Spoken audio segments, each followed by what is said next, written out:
Good morning, everyone, and welcome to the Tribal Environmental Summit Environmental Topics session this morning.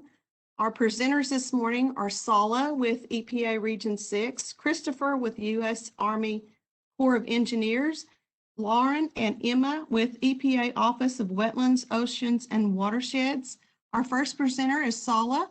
So Sala, I will turn it over to you. Thank you so much, Karen. Yes, so my name is Sala. My full name is Sala Nanyunzi Senkai, and I work here at EPA Region 6. I am the Acting Quality Assurance Manager. And just to give you a little bit of an idea, I've been acting actually for the last 3 years. This is my third year of acting. But a little bit about my background, just I've heard of some folks who are probably on the call. I don't know everyone, but just for those who don't know me, I started my career just working and going to school simultaneously because I didn't have a lot of funds to go to school. So I've worked in the area of hospitals. I supervised a lab at a dental school here in Dallas. And also I've worked in different areas within EPA. I was a student temporary intern in our Office of Environmental Justice and Tribal Affairs back in the day. That's where I started. And then I moved to the Water Division where I did team deals. I worked making maps using GIS in that area. And I also was a QA officer for the division. So I've touched QA in different places at different times of my career. Also, I have 5 degrees. One is from Texas A&M University. And then the last 4 are here at UT Arlington. I also have so my degrees are a master's and a PhD in addition to the 3 BSs. And I went back and obtained a certificate in GIS just so I can have a better understanding of data and visualization.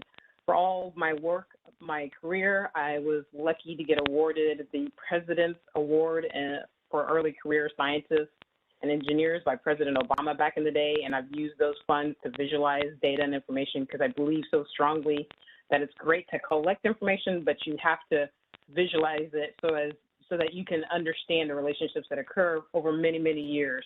And I've worked with a lot of folks, Cherokee Nation, Arkansas Department of Health, and pulling in some of that information and some of these visualization tools. So that's where I come from. That's my expertise, is really using and developing apps so that we can better understand any trends or tease out any trends or relationships that occur using these data visualization tools.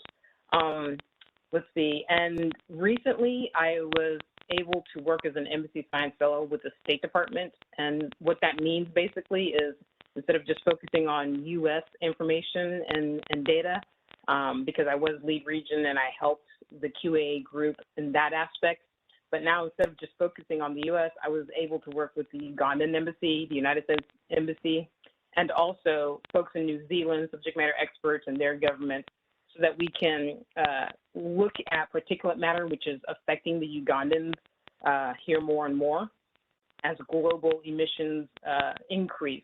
And so I worked to develop apps for them so that they had the opportunity to get grants with Google, $1 million grants with Google, so they can continue that work. So I'm really, really passionate about not just collecting good information, but also using that to educate ourselves on what's really going on in the world here. So today I'm going to focus on our quality program here in EPA Region 6. We are in the Laboratory and Services and Applied Science Division. We just had a reorg and we just moved there, so we've updated a lot of our documents to reflect this online. And if anyone wants any of the material in terms of the links that are out there that I'm going to be speaking to, I will provide that in the chat box as the others are doing their presentations. So today, really quickly, I'll just do a general update on QA here in Region 6 and also agency-wide. I'll talk a little bit about the QA programs we have at headquarters, such as Citizen Science, our Information Quality Guidelines, our IQG, STEM competency policy. It's one of the newer policies that we have in addition to the quality assurance field activity procedures. And if we have time for questions, I will do that. A lot of you may be familiar with our Houston lab. This is what it looks like on the front. I'm just going to play this quick video so you can kind of get a feel of the location of the Houston and our Ada lab. So as you can see, Houston is in a really populated area close to the Gulf of Mexico. They've responded to a lot of the emergencies that we've had over the last 20 plus years, like Hurricane Katrina, wildfires. And our Ada lab is in Oklahoma. It's the Kerr lab. As you can see here, it's surrounded by beautiful trees. I've been there. It's a wonderful location. It's kind of far off. It was built in the 1960s. It became part of EPA when we formed in 1970, and it's actually our first carbon neutral laboratory, so we're really proud of that. That location, so we are having a move from Houston to Ada. So I've communicated with my supervisors to ask, what is the status on that move? We currently, there isn't anything new, any new updates as of now. They're still planning that move, but it hasn't happened due to COVID and everybody working from home. So just to give you an idea of our QA program, I don't want to make this a training because we have an online training, but just so everyone knows, EPA was formed again in 1970. In 1979, we started getting a lot of samples, just a lot of information, SOPs, and so we noticed at that time we really needed to have a quality policy in 1979, so that's when our quality policy was formed. We are under what's called Enterprise Quality Management Division at headquarters, and we do provide a 3-day meeting. So our EPA quality system is based on education outreach. That's part of that 3-day virtual meeting that starts actually today. And I will be presenting tomorrow about some of the things that I talked about, the PACUS grant with Cherokee Nation, Sean West. He's a representative that'll be speaking with me, and Office of Research and Development, who helped us develop that tool under that PACUS grant. But our quality system is based on a plan, do, check, act. So it's not just plan, or go out in the field and collect samples. And it's not just audits. It's also, after you do those audits, go in, make changes, wait, implement those changes, and then come back and plan, do, check, act again. So I love these pictures on the right because they basically talk about QA at different parts of the time. So we have the lab. This reminds me of our emergency response. You're planning to go out to do things, and then you're looking at the information, visualizing it somehow. So that's our quality system. With respect to our quality system, we do a lot of training. I mentioned we have online training, and I can get you those links. For the first time, we have this online training. A lot of you remember that I used to go out to all the different states and deliver this, and before myself, it was Don Johnson who did a lot of that work with his crew. But now it's online because we are sheltering in place and working from home. These are the individuals who I work with. So we have myself. We've got a regional laboratory QA coordinator. Her name is Celia Guerstiza. We have a regional field quality manager. His name is Paul James. We also have a Q-Track administrator. Her name is Joyce Perkins, and she works really closely with Sarah on that, Sarah Kreisnock. And then we also have a regional quality assurance officer who's Kara Allen. And all of those individuals, including our supervisor, Wes McQuitty, are extremely helpful. Again, I don't want this to be just a training, but I would like to quickly go over the 2 requirements that we currently have at EPA. So first is to have a quality management plan, and then to have a quality assurance project plan. So the QMP, or quality management plan, the requirements there, the documents that you would use to develop a QMP is called the R2, or the requirement 2 document. For the quality assurance project plan, the requirement there is going to be R5. The interesting thing is we also have guidance documents. So with respect to QAPs, the guidance document would be G5.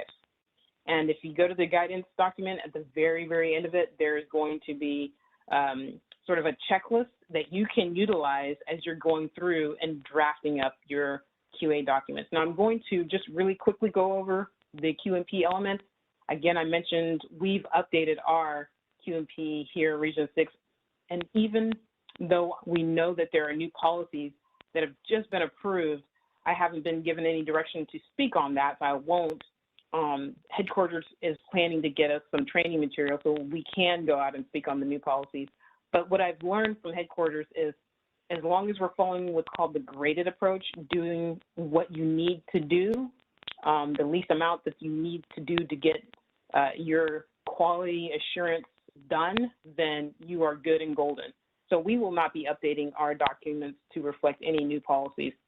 And I would assume that we would not ask any of our grantees or our partners to do the same. So as long as we're all following the graded approach.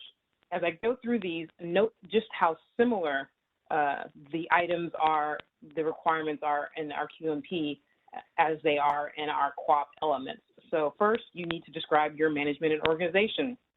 Second, your quality system. Third, personnel and training. What kind of training, how is that stored, all of that good stuff. 4, procurement of items and services. So we're trying to ensure that if you are getting contractors to help you, for example, that there's no conflict of interest. 5, documents and records. 6, computer hardware and software. 7, planning. 8, implementation of work process. 9, assessment and response. 10, quality improvement.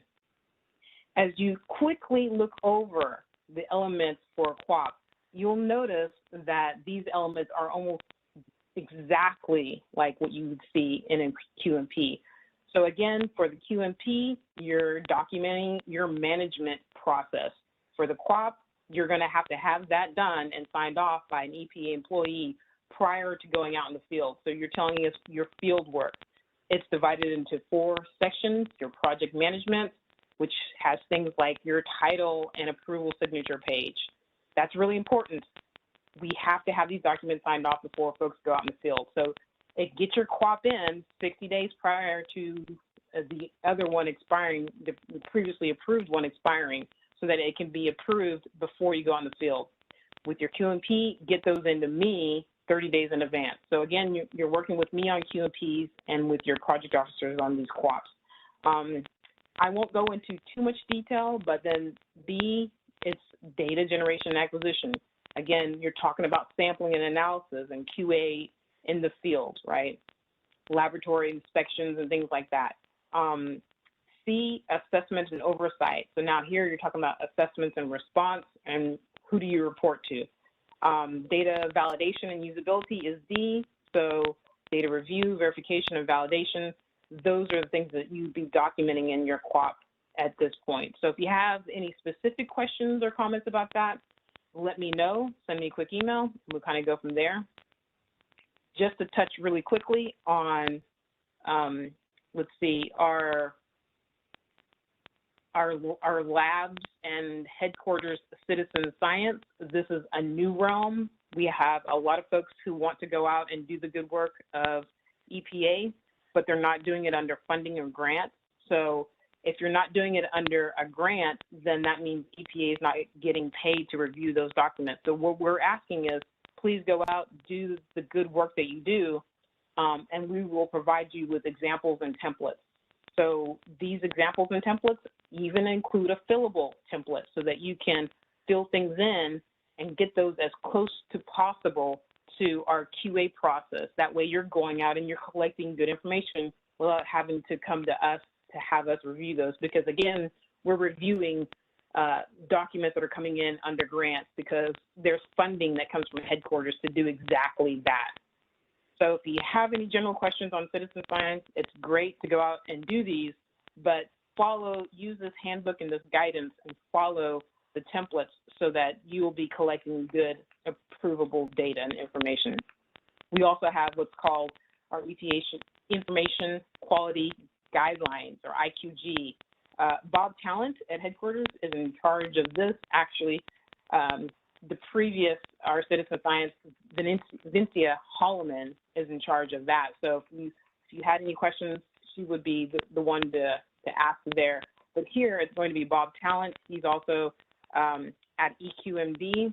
And what this basically states is if there is a mistake on the internet that you notice in terms of data or data collection or something in the realm of that, contact us, let us know that, hey, I think there's a mistake, and then we will go through what's called a request for consideration so that we can consider whether or not it needs to be updated or changed, or whether there isn't a mistake at all, someone was looking at the wrong area, whatever the case may be. So if you don't agree with our response, then you can request us to reconsider.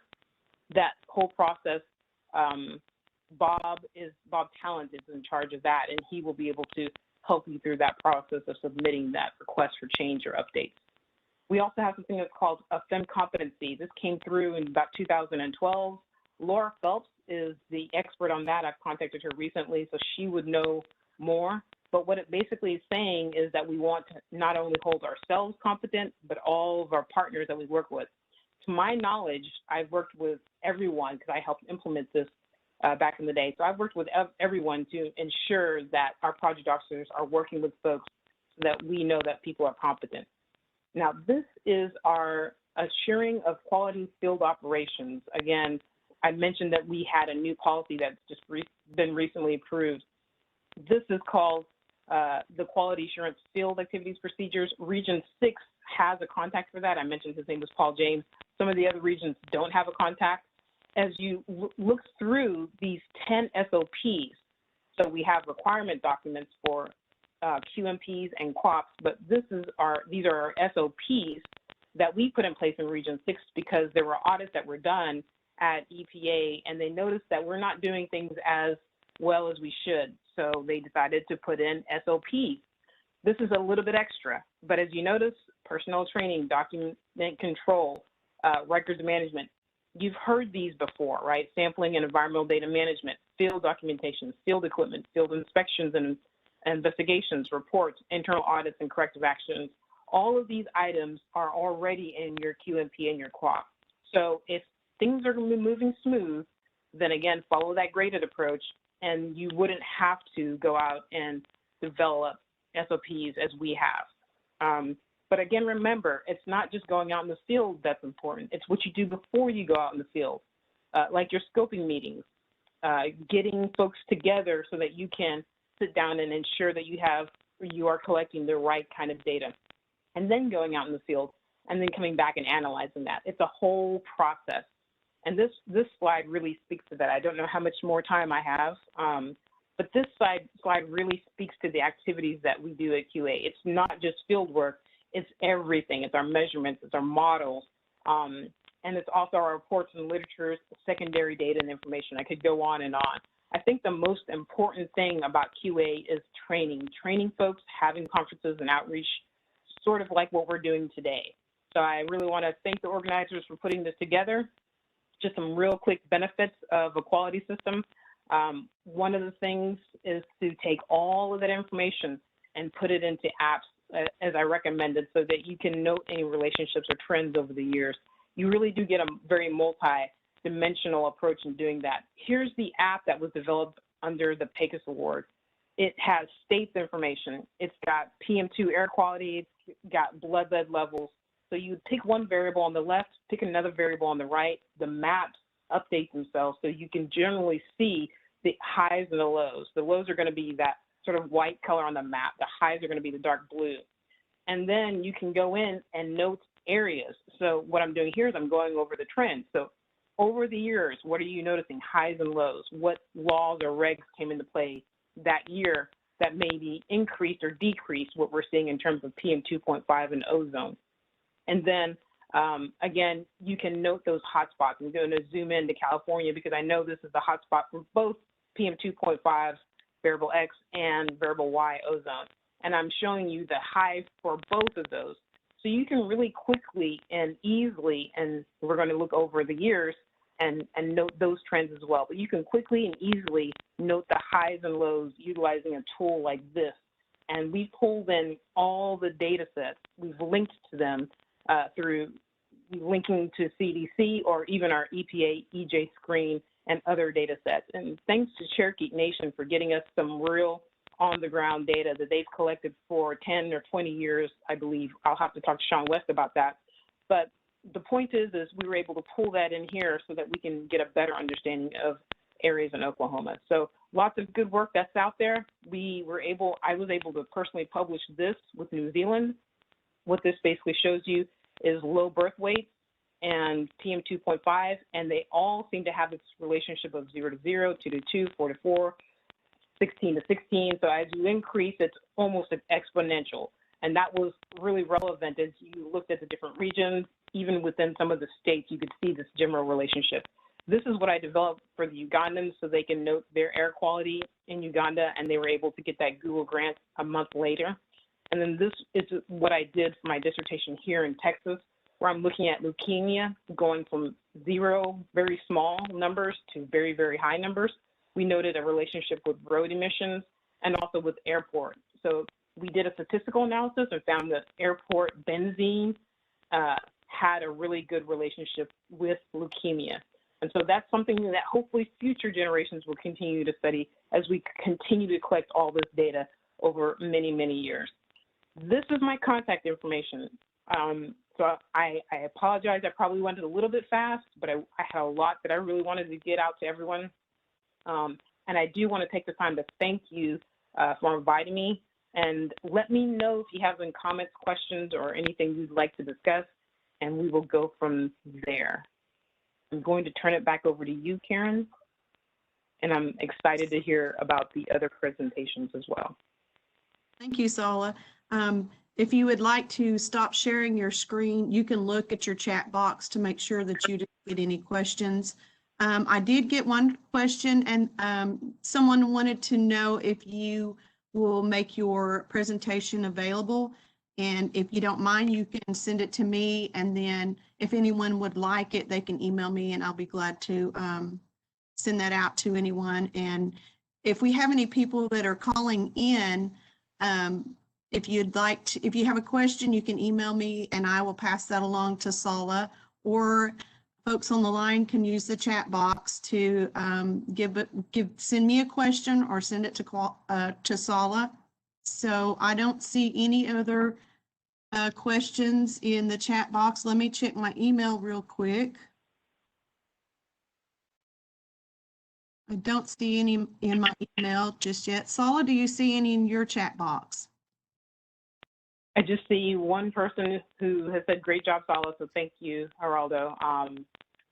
And yes, so I guess we can go ahead and move on to the next presenter. And again, thanks everyone for your time. I'll go ahead and start adding some of those links that I mentioned in my presentation. Okay, thank you, Sala. Thank you. Our next presenter is Chris with U.S. Army of Corps of Engineers. And let me give you presenter privileges, Chris, and then you will be able to share your screen. Okay, you should be able to share your screen now. Okay. I could see it starting to share. Okay, I can see your slideshow. Okay, thank you. Is it the full screen version? Yes. Make sure I have the right screen showing. Yes, it is. All right, great. Thank you.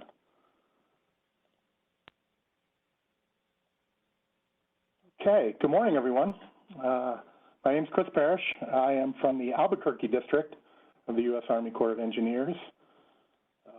And for any of you that were fans of the show Breaking Bad, are familiar with our city and the surrounding area. And for us older generation folks, it's where Bugs Bunny frequently made a wrong turn while tunneling across the country. Anyway, I am the chief of the New Mexico and West Texas branch of our regulatory division. My academic training is in cultural anthropology, but I've spent the majority of my career working as an archaeologist. I joined the Corps in 2011 as a regulatory project manager and cultural resources specialist. Prior to that, I was a consultant, worked for universities, and spent a few years freelance. So here's the presentation outline. Originally, I was just going to focus on the nationwide permits for this presentation, but it was requested that I also provide a general overview of the program and also to cover the definition of waters of the U.S., or I'll flip up and refer to as WOTUS, specifically in regard to the new Navigable Waters Protection Rule, which was implemented in June of last year. This is a lot of information to cover in about 30 minutes. So I have the requested topics up front, and then we'll see how much time we have left to get into the nationwide permits. And the recent reissuance of 12 existing nationwides with modifications and 4 new nationwide permits that went into effect last month. Excuse me. But we'll likely have to cut that portion a little short, as I don't want to take up the time of the following presenters. But fortunately, pretty much all the information I would be presenting on the nationwides is available on our website, and I'll have that at the end of the presentation.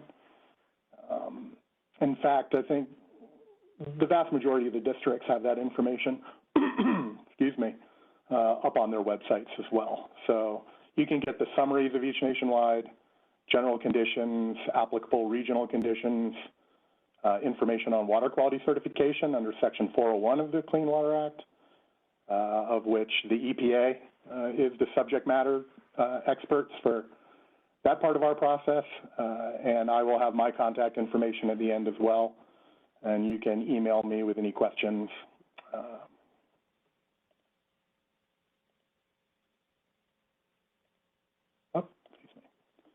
All right, so here are the mission and goals of the regulatory program.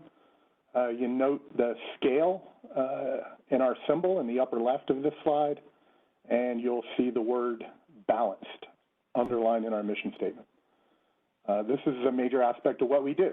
We try to find the balance between allowing for reasonable development and the avoidance, minimization, and when necessary, compensation for environmental impacts. Particularly our focus area is aquatic resources, but we may require mitigation for other resources, for example, historic properties under the National Historic Preservation Act. And in this process, we have to answer the question, is the proposed project in the public interest? If after analyzing all the various public interest review factors, and the answer is no, then we deny the permit. For example, the Alaska District recently denied the Section 404 Clean Water Act permit for the Pebble Mine, which I'm sure the vast majority of you had heard of that project, very controversial. And that was partly as a result of the public interest review factors. So it's also important to note that we are required to be impartial. As part of this process, the Corps should neither be an opponent or proponent of any permit application, proposed project, or applicant. So, and the final note I'll make on this is that, we have a responsibility in our program to make informed, defensible, and timely decisions. Its implementation of our program represents taxpayer dollars. So the U.S. Army Corps is a decentralized agency consisting of the headquarters in D.C. And 8 divisions that contain multiple districts within each. For example, the Albuquerque District is within the South Pacific Division, which also includes the LA District, Sacramento District, and San Francisco District. The Southwestern Division includes the Fort Worth District, Galveston, Little Rock District, and Tulsa District. Brief note, the Albuquerque District actually used to be in the Southwestern Division, but was realigned under the South Pacific Division several years ago. So, what does the Army Corps regulate? What environmental laws do we regulate under? Section 10 of the Rivers and Harbors Act of 1899, Section 404 of the Clean Water Act, and Section 103 of the Ocean Dumping Act. A lot of folks at this point kind of wonder why the Army Corps of Engineers was given these laws. And a lot of it had to do with the fact that it's, as you'll see throughout the presentation, it's focused on navigability. And the Corps has a history of constructing and operating dams, locks and dams, dredging rivers. So Congress felt like it made sense to have the Corps regulate for navigability. The authority to regulate under these laws ultimately comes from the U.S. Constitution. Specifically, Article 1, Section 8 of the Constitution authorizes Congress to regulate commerce. That's something blocking. To regulate commerce with foreign nations, the states, and with Indian tribes. This is referred to as the Commerce Clause. It's under that authority in which our legislature asserted federal control over the nation's navigable waters. So you'll see several references to commerce in this presentation. So, Section 103 of the Ocean Dumping Act, which, as the name implies, regulates the disposal of dredge materials within the ocean. Therefore, it's really only applicable to the coastal districts. We don't deal with it in the Albuquerque district. And I'll note that this process is subject to EPA review and concurrence with the U.S. Army Corps decision. So I would recommend, for more information about these types of permits in this area, the Galveston district would be a good resource. And their contact information is also provided at the end of this presentation. Okay, the Rivers and Harbors Act of 1899, which is the oldest federal environmental law in the United States. Where does this law apply? Again, navigable waters, waters that are subject to the ebb and flow of the tide and or are presently used or have been used in the past or may be susceptible for use to transport interstate or foreign commerce. Section 9 applies to the construction of dams, dikes, bridges, and causeways. And Section 10 applies to regulating the obstruction or alteration of navigable waters. We only have 2 Section 10 waters in our district. That's the Rio Grande from our district boundary in Valverde County near Del Rio, upstream to the point of its intersection with the Texas-New Mexico state line in Mexico, and Navajo Reservoir. So this brings us to the law that most folks are familiar with, that the U.S. Army Corps regulates under the Clean Water Act. Also constitutes the majority of our program's workload. Under this law, we regulate the discharge of dredged or fill material into the navigable waters at specified disposal sites or project sites. So, what do we consider fill material and what is dredge material? Well, fill material could be anything in terms of material like metal, concrete, stone, or a combination thereof, but it replaces a water with dry land or raises the bottom elevation of a water body. And then discharge of dredge material is in addition of dredge material into, including redeposit of dredge material other than incidental fallback within waters of the United States. So material taken out and put back in waters of the United States, which for the purposes of the Clean Water Act, navigable waters refers to waters of the United States. We will see that right here. So how are waters of the U.S. defined? Well, since the 1970s through regulation, but also through litigation. Just a few examples of note, Natural Resources Defense Council versus Callaway, 1974. United States versus Riverside Bayview Homes, 1985. Solid Waste Agency of Northern Cook County versus the U.S. Army Corps, 2001. And Rapanos versus the United States in 2006. All of these cases had a significant impact on defining waters of the U.S. and generally resulted in either expanding or reducing our jurisdiction for enforcing the regulations of the Clean Water Act. And bottom line, it's been a complicated issue for decades, and we don't have time today to go through that history this morning. But for more information on this topic, I recommend a Congressional Research Service document from 2019 called The Evolution of the Meaning of Waters of the United States in the Clean Water Act. And you can just Google that and get it off the internet. But for this presentation, we will focus first on the general definition of WOTUS, or waters of the U.S., located at 33 CFR 328.3, which is right here, to encompass relatively permanent flowing and standing water bodies that are traditional navigable waters in their own right, or that have a specific surface water connection to traditional navigable waters, as well as wetlands that abut or are otherwise inseparably bound up with such a relatively permanent waters.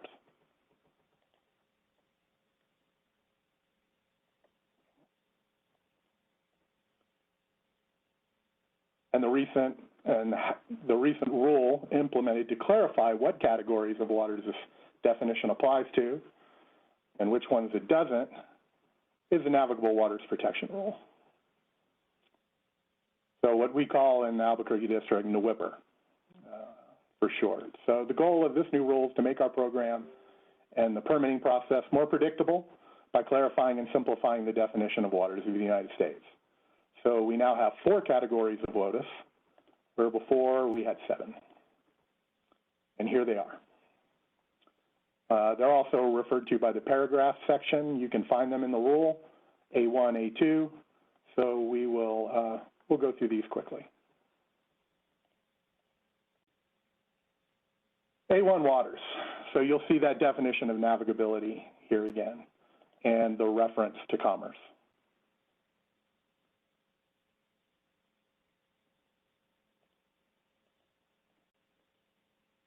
A2 waters are tributaries, which means a naturally occurring surface water channel that contributes surface water flow to a paragraph A1 water, or traditional navigable water or interstate water, in a typical year either directly or through one or more paragraph A2 through A4 waters.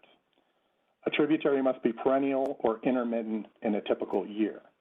So this rule does not change the existing regulations for establishing the lateral limits of federal jurisdiction for tributaries, which is the ordinary high water mark, which will continue to be used. And we'll get to some of these definitions here, including typical year.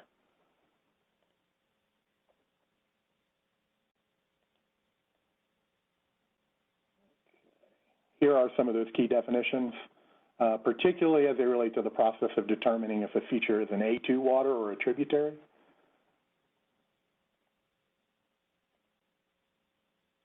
Perennial, many of you are probably familiar with these.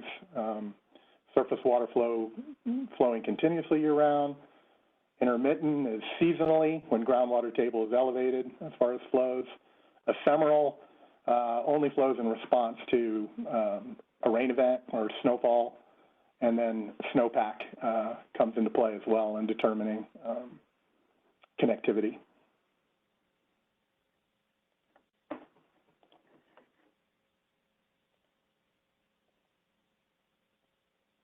So here is the definition of typical year. The application of this concept ensures that the hydrologic flows and surface water connections necessary to establish our jurisdiction are characterized based on normal climatic conditions. Simply, we are trying to avoid assessments being done when it's either too wet or too dry. So that's the idea here.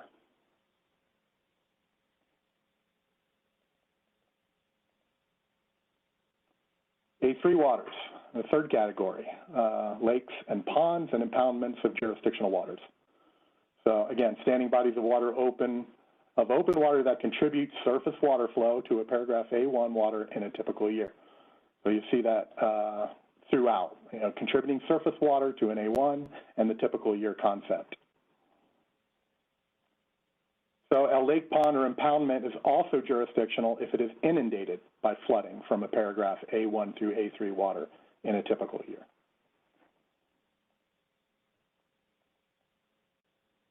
And adjacent wetlands is the final category, A4 waters.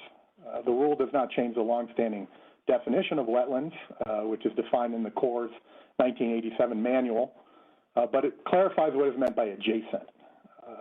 The first 2 bullets are pretty straightforward. It gets a little more complicated after that. So abut, meaning to touch at least at one point or side of a paragraph A1 through A3 water, are inundated by flooding from those waters, are physically separated from those waters only by a natural feature. And then the final one, it can also be an artificial feature as long as the structure allows for a direct hydrologic surface connection in a typical year through a culvert, flood, or tide gate, pump, or similar artificial feature. So some tools are being developed to help with the typical year. We've got something called an antecedent precipitation tool. And for flow duration, there's the development of the stream flow duration assessment method that the Corps and EPA are working together on. all to help determine jurisdiction and what is a typical year.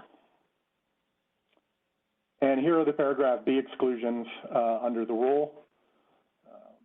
Things that are not regulated, not considered waters of the U.S. Some of these were previously excluded from regulation.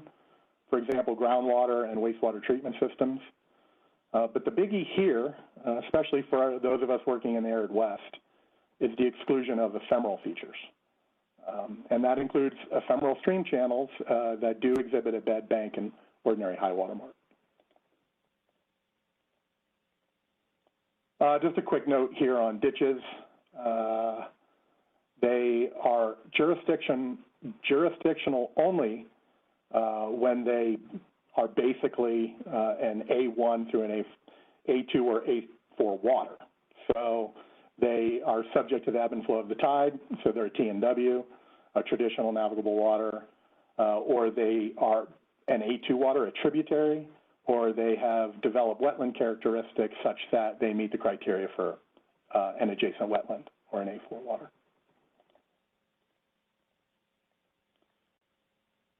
For more information on this rule, I direct you to the EPA's website. We've got some great information there. We also have some information on our website, of course. Bottom line on jurisdiction is that applicants, project proponents can request that the Corps conduct an approved jurisdictional determination process to identify if a waterway or a water body meets or does not meet one of these categories. With that, we can now move on to permitting.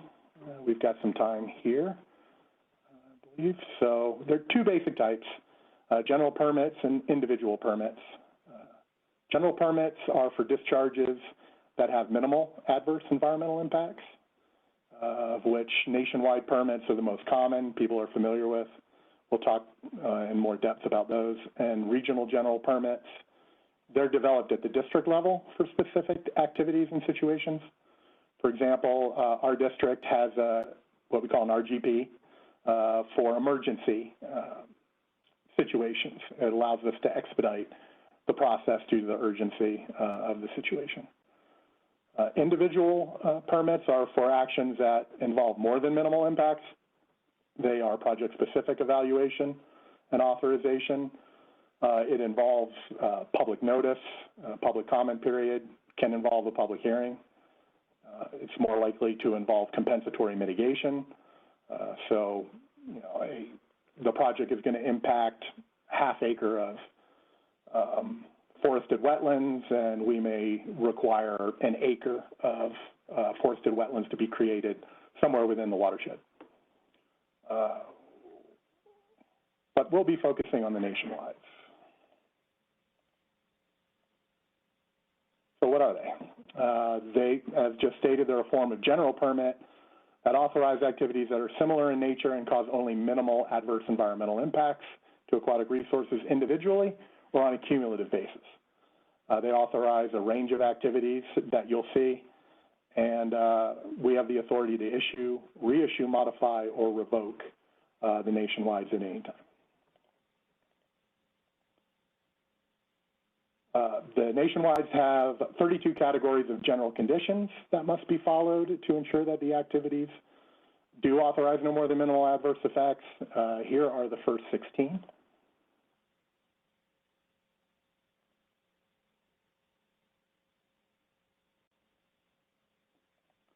And the remaining 16.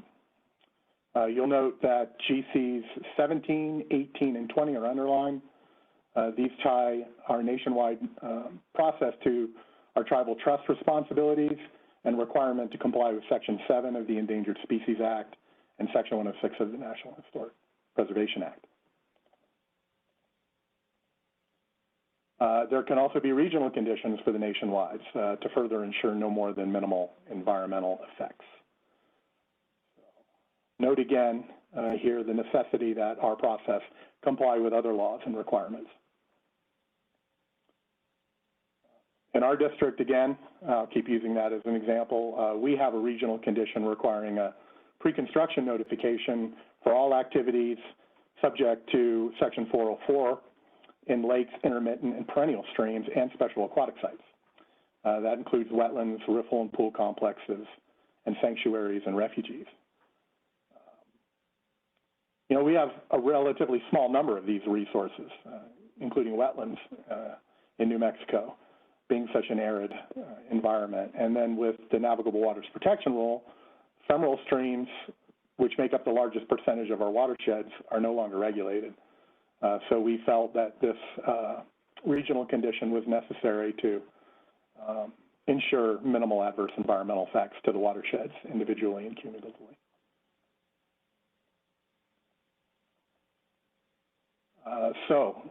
We reissue these nationwide, generally every 5 years, but sometimes, you know, on a different timeline. And we just did that. So we just completed a reissuance of 12 existing nationwides with modifications and 4 new nationwides earlier this year. It was about a year earlier than the 5-year cycle. We've done this before. This is the 4th time.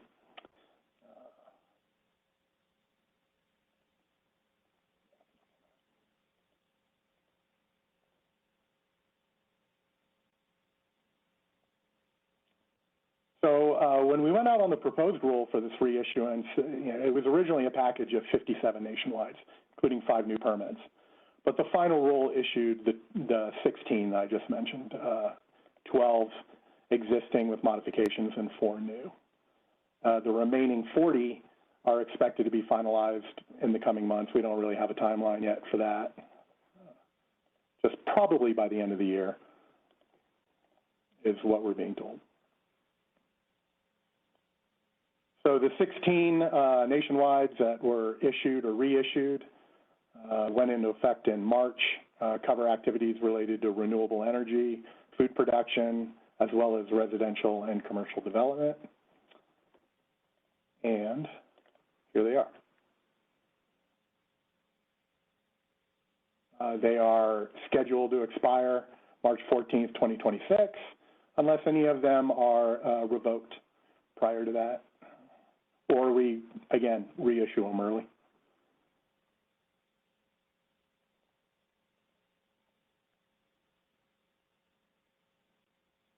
So it looks like I'm doing okay on time, so we'll quickly go through the 4 new nationwides. Nationwide 55 is for seaweed and bivalve shellfish mariculture activities, which is essentially marine farming. So yeah, it involves the cultivation of marine organisms for food and other products in the open ocean of offshore aquaculture. It authorizes the installation of buoys, long lines, floats, anchors, etc., in navigable waters of the U.S. It does not authorize the cultivation of an aquatic nuisance species as defined in the Non-Indigenous Aquatic Nuisance Prevention and Control Act of 1990, or the cultivation of non-indigenous species unless that species has been previously cultivated in that water body. It also does not authorize attendant features such as docks, piers, boat ramps, stockpiles, or staging areas.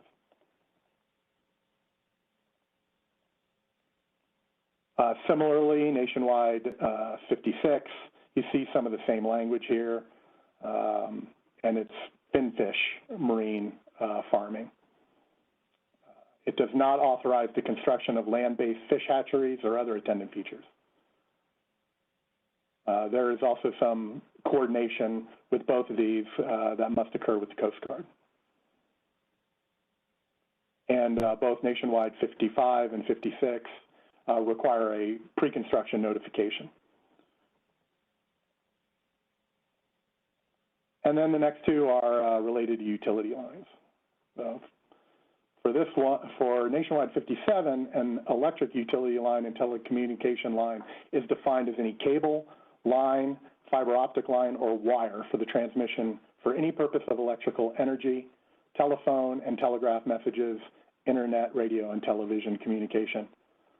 I didn't know we still did telegraph.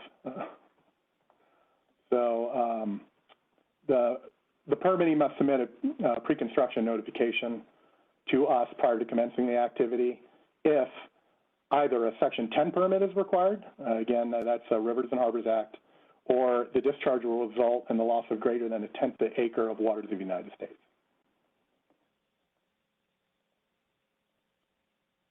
And the final one, Nationwide 58, is for water lines and other substances. So for this nationwide, a utility line is defined as any pipe or pipeline for the transportation of any gaseous, liquid, or slurry substance for any purpose that is not oil, natural gas, or petrochemicals. So examples of activities authorized by this nationwide include utility lines that convey water, sewage, stormwater, wastewater, irrigation water, and industrial products that are not petrochemicals.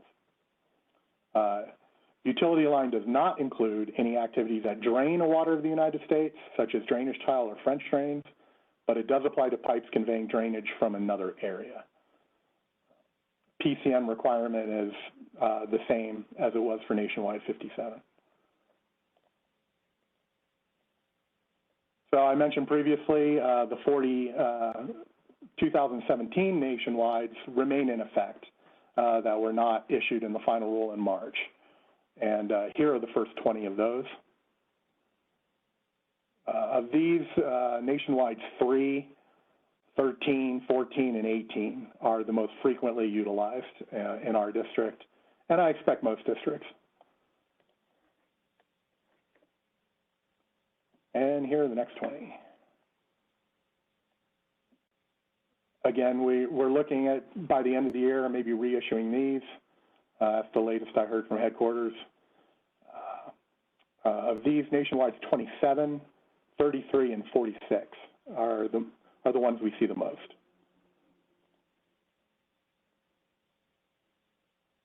There has been some changes to the general conditions as part of this nationwide reissuance.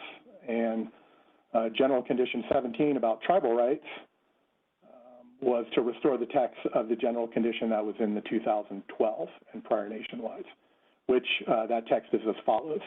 No activity or its operation may impair reserved tribal rights, including but not limited to reserved water rights and treaty fishing and hunting rights. It also, these new nationwides carry the definition of tribal rights currently in the definition section, which is Section E of the nationwides, and that was taken from the 1998 DoD American Indian and Alaska Native policy without change. That is those rights legally accruing to a tribe or tribes by virtue of inherent sovereign authority, unextinguished Aboriginal title, treaty, statute, judicial decisions, executive orders, or agreement, and that give rise to legally enforceable remedies. So we also retain the definition of tribal lands, which is used in the Historic Properties General Condition, GC-20. It was also adopted from that same 1998 DoD American Indian Alaska Native policy. And that is any lands titled to which is either 1, held in trust by the United States for the benefit of any Indian tribe or individual, or 2, held by any Indian tribe or individual subject to restrictions by the United States against alienation. And GC-18, the changes were primarily, and you'll see that with some of the other general condition changes, to align with new regulations for that law. Here's the change to the general condition regarding compensatory mitigation. It establishes a minimum ratio for losses of stream bed over 1/10 of an acre and PCN requirement unless waived by the district engineer. And this change was included toward consistency with the wetland mitigation requirement for nationwides.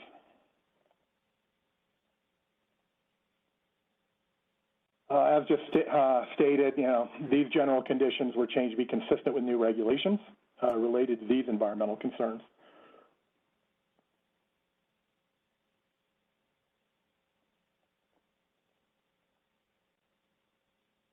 And the change to this GC regarding the use of multiple nationwides is to clarify how acreage limits are applied for these situations. It's confusing though, so we'll move on. In the interest of time, I'm running out of time here.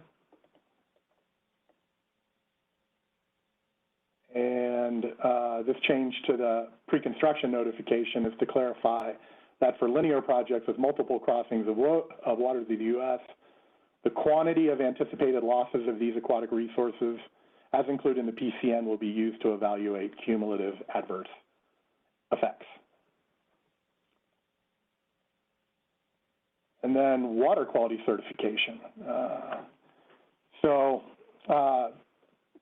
As I stated at the beginning, EPA is the subject matter expert for this part of the process.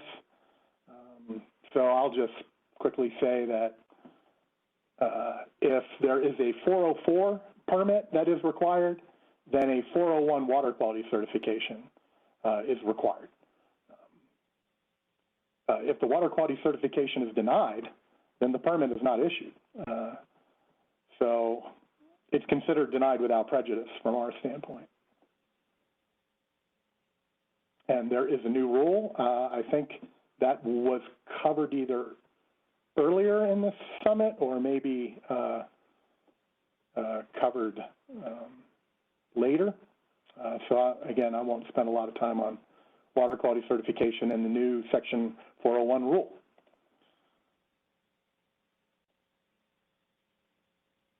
Here's my contact information. Also, the contact information for the other districts in the region. So thank you guys very much. I appreciate being invited, and I will turn it back over to you, Karen. Thank you, Chris. I don't see any comments in my chat box. Chris, if you want to, go ahead and check your chat box to make sure there's not any comments there.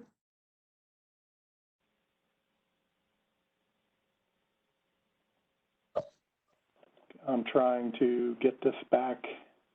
Yeah, if you go to the top of your screen, hover at the very top, there should be something that pops up that says stop sharing.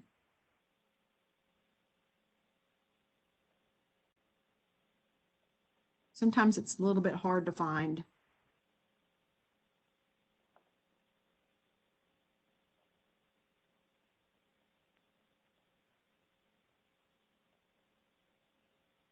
Okay.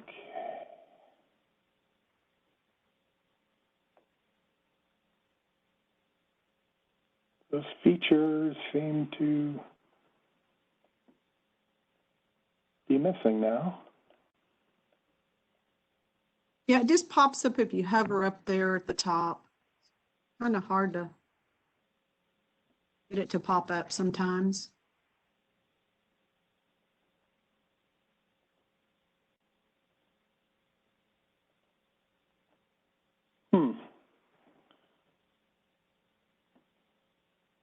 Apologize. That's okay. Hi there, Chris. This is Sala. I found the information that Karen's talking about at the top left of my screen when I was trying to stop sharing so I could see the chat, because I agree you can't see it when you're sharing. Okay. Did you find it? Not yet.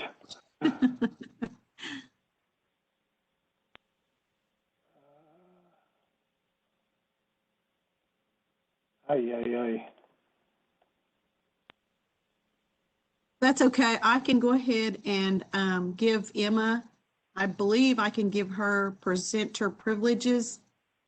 And there we go. there you go. I tell you what, and I am a Luddite. I am the worst when it comes to technology. I am going to get out and get out now.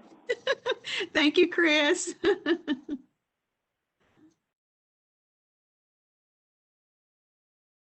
Did you happen to see in your chat box if you had any comments or anything, Chris? And nada. It must have been just so crystal clear. Yeah, that may be. I did get a request if someone could get a copy of this presentation. If you don't mind sharing, you can send it to me and I will forward it on to those folks that would like to have a copy of it. Okay, will do. Thank you, Chris. All right, thanks everybody. Okay, Emma, I believe yep. So our next presenter is Emma and Lauren, and I will turn it over to you guys.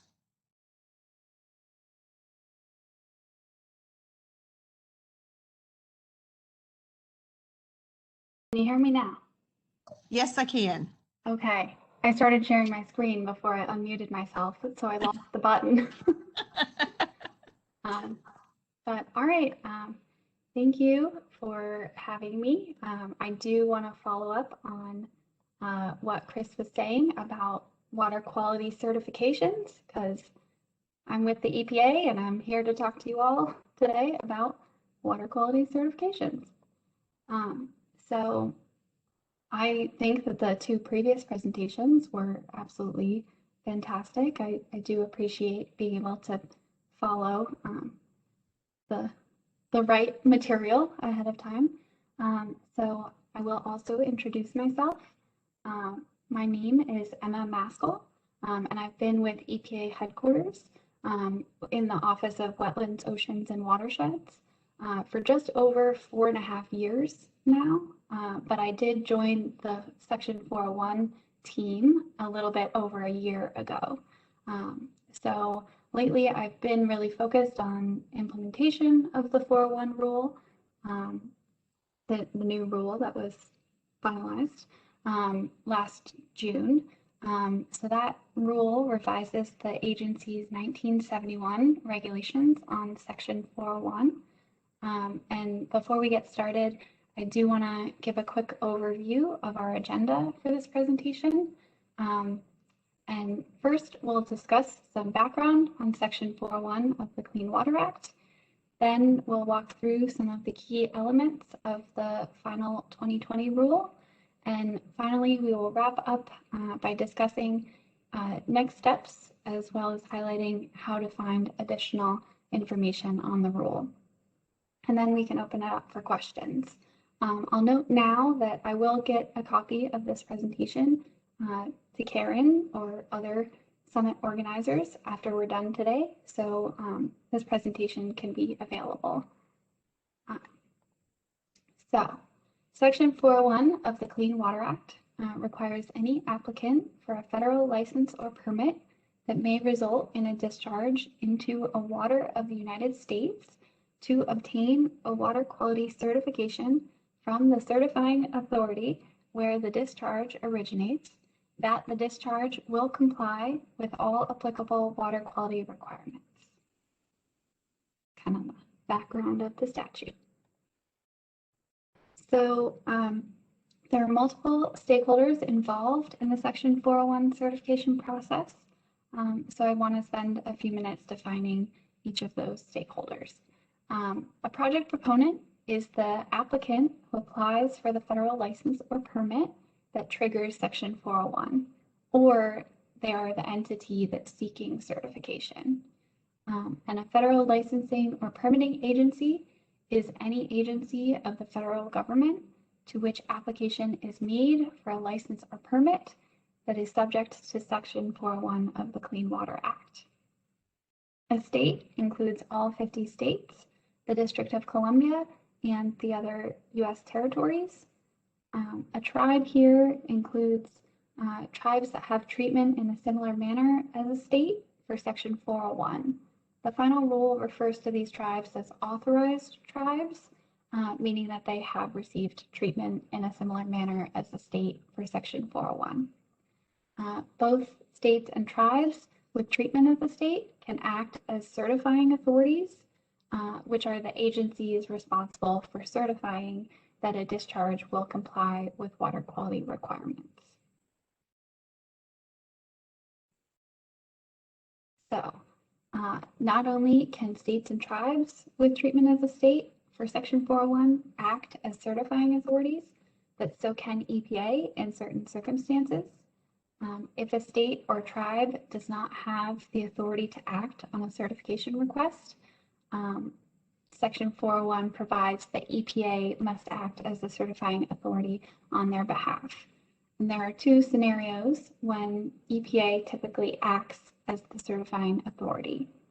First, on behalf of federally recognized tribes who do not have treatment as a state for Section 401. And then second, on lands of exclusive federal jurisdiction. And then EPA also has two other roles under Section 401. First, EPA may provide advice and technical assistance when requested during the certification process. That's me. I'm here to help you guys out with your questions. And not just me, but I'm one of the people. And second, as once a certifying authority provides a certification, the federal agency is required to notify EPA about the certified discharge. And then EPA may determine whether the discharge may affect the water quality of a neighboring jurisdiction. So this slide looks like a lot. Hopefully I'll give you a second to take it all in. But now I want to talk about what Section 401 provides for and who all the different actors are. So now that we've done that, let's talk about the 401 process under the new rule. So the agency finalized the new Section 401 rule in June of last year, and then the rule went into effect on September 11th, 2020. That was about 7 months ago. So like I said, I do want to give you guys a couple breaths to take a peek at this slide and take it all in. This chart provides you with an at-a-glance overview of both the certification process and what happens after certification is granted, denied, or waived. And then we will walk through some of those steps in a bit, but this is just a tool to have that at-a-glance view with some of the timing on the process. So we'll move on to the next slide. This is the meat of what I want to talk about today. So there are 7 key elements of the final rule that do offer themselves up for presentations like these to talk to you all about what you need to know about. So these 7 key elements include requirements prior to submitting a request for certification, the timeline to act on a request for certification, the scope of certification review, the contents of a certification decision, the federal agency review role in Section 401, the requirements that apply when EPA acts as the certifying authority, and then what happens post-certification. So the first key element of the final rule is the requirements prior to submitting a request for certification. And prior to requesting certification under the 2020 rule, a project proponent must request a pre-filing meeting from the certifying authority. The pre-filing meeting must be requested at least 30 days before submitting the certification request. While the project proponent is required to request the meeting, the certifying authority is not obligated to accept the meeting. The pre-filing meeting request serves as an early notification to the certifying authority that a project proponent intends to submit a certification request. The final rule includes recommendations, but not requirements for additional meeting procedures and effective coordination across the agencies. Again, early coordination and communication probably really help all parties throughout the process. So the second key element of the final rule is the timeline to act on a request for certification, which begins when the certification request is received and ends when the reasonable period of time concludes. Under the final rule and consistent with the Clean Water Act, the reasonable period of time, which begins when a certifying authority receives a certification request from a project proponent. The certification request is a written, signed, and dated communication from a project proponent to the certifying authority, and it must contain 9 components for an individual license or permit, Those are located at section 121.5B. And then there are 7 slightly different components for the issuance of a general license or permit located at section 121.5C. And then a certification request must have all required components in order to be considered a request. Also, under the final rule, the certifying authority must act on a certification request within the reasonable period of time. That reasonable period of time shall not exceed 1 year, and it is determined by the federal licensing or permitting agency. Under the final rule, the reasonable period of time does not stop or pause for any reason once the certification request has been received. However, it is important to note that a federal agency may extend but not shorten the reasonable period of time at the request of the certifying authority or the project proponent. Again, as long as it's reasonable and does not exceed the 1 year time frame from the original receipt of the certification request. So moving right along, the third key element of the final rule is the scope of certification review. When a certifying authority reviews a request for certification, the final rule clarifies that the scope of certification is limited to assuring that the discharge from a federally licensed or permitted activity will comply with water quality requirements. To provide greater clarity on the scope of certification, the final rule defines water quality requirements as the water quality related sections of the Clean Water Act listed in section 401, and then state or tribal regulatory requirements for point source discharges into waters of the United States. This definition includes provisions enacted by a state or a tribe that are more stringent than federal requirements. And then the fourth key element in the final rule is the contents of certification decisions. Under the final rule, when a certifying authority acts on a certification request, it must be in writing and must clearly state whether the certifying authority has chosen to grant with conditions, deny, or expressly waive certification. The final rule also provides specific elements that must be included in a decision to grant with conditions, deny, or expressly waive certification. And you can find those specific elements that must be included in the decision.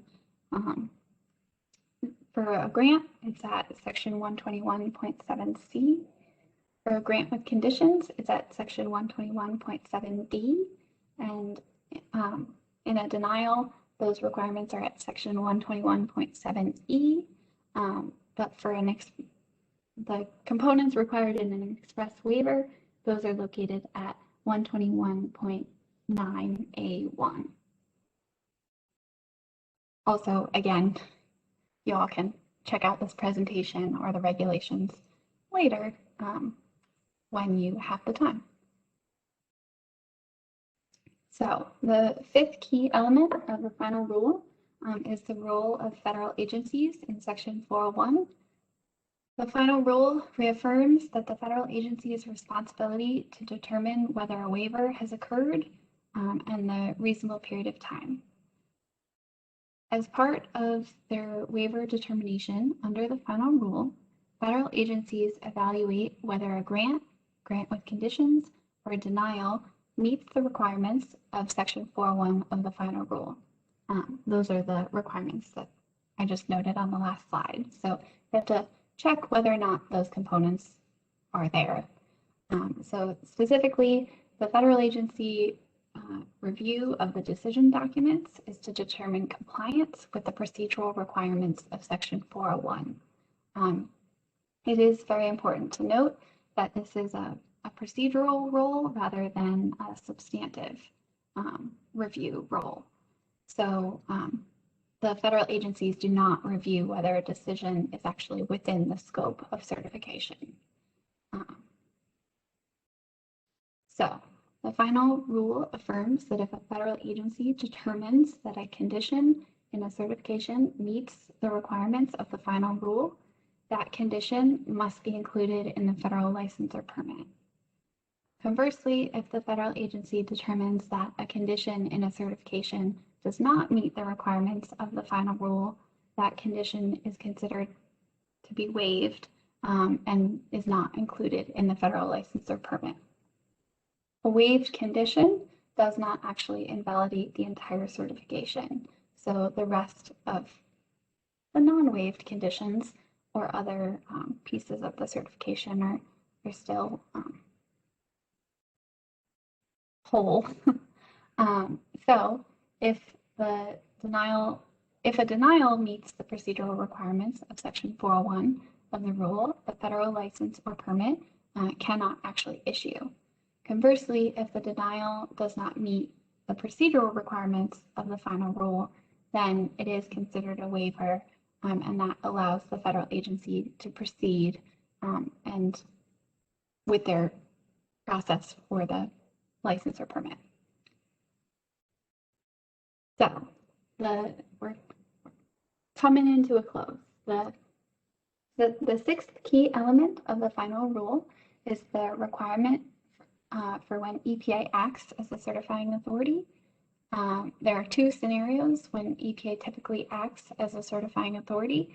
As I mentioned previously, first is on behalf of federally recognized tribes that do not have treatment in a similar manner as the state for Section 401, and second, on lands of exclusive federal jurisdiction.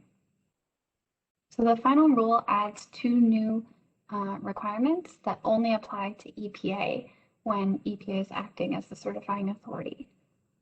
Those two requirements listed on the slide are that EPA must issue public notice within 20 days of receipt of a certification request, and also that EPA may request additional information from a project proponent, but only if the initial request is made within 30 days of the receipt of the certification request. It's important to note under the final rule, these time limitations do not apply to state and tribal certifying authorities, but only to EPA when it acts as a certifying authority. Other certifying authorities will have their own public notice procedures, and other certifying authorities also may coordinate with or request additional information from a project proponent throughout the process. So we already saw this earlier, but I just wanted to loop back to it. The key issues that we discussed previously all fell under the top part of the slide, that is the certification process. And then the last issue I want to cover today is about post-certification. So that is the bottom section of the slide. Again, you all hopefully can take a look at this later on. So the last key element of the final rule is what occurs after certification is issued. The final rule clarifies the role of certifying authorities and federal agencies with respect to a certification after it has been issued. Under the final rule, the federal agency issuing the applicable federal license or permit is responsible for enforcing certification conditions that are incorporated into a federal license or permit.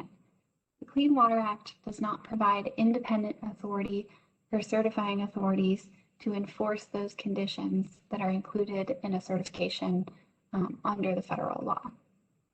The final rule also does not authorize or include any procedure for certifying authorities to modify certifications after issuance. And EPA has determined that Section 401 does not provide authority for a certifying authority to unilaterally modify a certification, either through certification conditions that purport to authorize the certifying authority to reopen the certification, or through any other mechanism.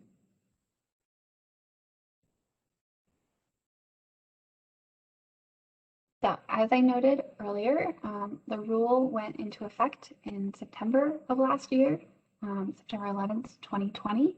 That was about 7 months ago. So we are in implementation now. And I did want to mention that Executive Order 13990 has identified the Section 401 certification rule for review by the EPA. So currently the agency is reviewing the rule consistent with the executive order. And there are some links on this slide about that executive order and the list of actions that were identified for review.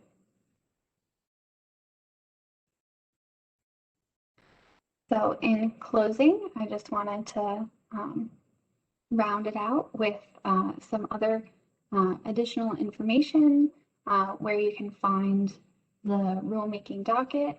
There is a link to our 401 website. And also, if you have any questions after this, I think we have some time, but if a question pops into your head later, feel free to shoot our team an email. The email is just kidding, don't spell out the whole words. The email address is cwa401@epa.gov. It stands for Clean Water Act, but you gotta use the acronym in the email. So with that, I want to thank you all again for listening to me drone on for a little bit. But again, really happy to answer any questions that you might have. Thank you, Emma. Also, I wanted to, Lauren, do you have anything to add to that? I wanted to give you a moment if you needed to add anything to Emma's presentation. I don't see anything in the chat. Yeah, hi, this is Lauren Kasparik. I work with Emma Maskell at EPA headquarters on Section 401, and I don't have anything to add to Emma's presentation other than we're interested in hearing any questions that y'all have. And of course, don't feel pressured to ask anything right now. If you think of something later, you can always reach out to us through our 401 inbox. And we have a ton of tools and resources available at the 401 webpage, which the link shown on the slide, but we also have some more in-depth trainings that are available there. We have like a series of 3 different webinars we recorded last fall that kind of go into the rule in a little bit more nitty-gritty detail. So if y'all are interested in that, I definitely encourage you to check out the 401 website, or as I said, feel free to reach out to us. Thanks, Karen.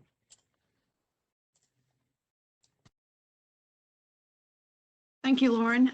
Emma, if you want to check your chat box, I did get a request for your PowerPoint presentation. So if you could send that to me, I will be glad to share that with folks. Absolutely. I will share it with you right after we get off today. Okay. Also, I just wanted to thank everyone for joining today. If there aren't any other comments or chat in the chat box, we will go ahead and end this for this morning. So thank you for the presenters for joining us today, and thank you for everyone for calling in. And don't forget to join us for our next session, which is the pesticide session, and it starts at 10:30. So everyone have a good day, and we'll see you back here at 10:30. Thank you.